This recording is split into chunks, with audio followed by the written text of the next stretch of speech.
Il avait deux femmes, dont l'une s'appelait Anne et l'autre Pénina. Pénina avait des enfants, mais Anne n'en avait point.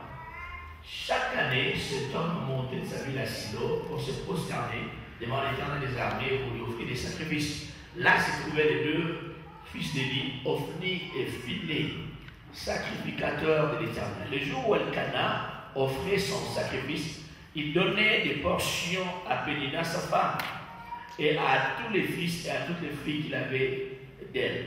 Mais il donnait à Anne une portion double, car il aimait Anne, que l'Éternel avait rendue stérile. Ça arriva à lui prodiguer les mortifications pour la porter à sécurité de ce que l'Éternel avait rendu stérile.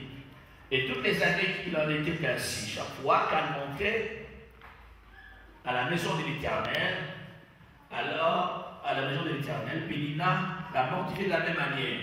Alors elle pleurait et ne mangeait point. Elkana, son mari, lui disait: Anne, pourquoi pleures-tu et ne manges-tu pas? Pourquoi ton cœur est-il attristé? Est-ce que je ne vaux pas pour toi mieux que 10 fils? Anne s'éleva, après que l'on eut mangé et bu à Silo. Le sacrificateur Élie était assis sur un siège près de l'un des poteaux du temple de l'Éternel.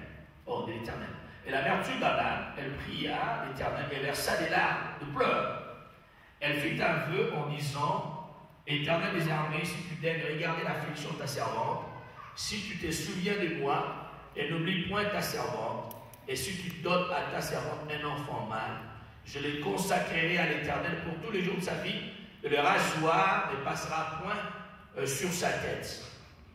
Comme elle restait longtemps en prière devant l'Éternel, Élie observa sa bouche. Anne parlait dans son cœur, ne faisait que remuer les lèvres. On n'en entendait point sa voix. Élie pensa qu'elle était libre, et il lui dit: jusqu'à quand seras-tu dans l'ivresse? Fais passer ton vin. Anne répondit: non, mon Seigneur, je suis une femme qui souffre en son cœur. Et je n'ai bu ni vin ni boisson enivrante, mais je répandais mon âme devant l'Éternel. Et prends pas ta servante pour une femme pervertie, car c'est l'excès de ma douleur et de mon chagrin qui m'a fait parler jusqu'à présent. Élie reprit la parole et dit: va en paix, que le Dieu d'Israël exauce la prière que tu lui as adressée. Elle dit: que ta servante trouve grâce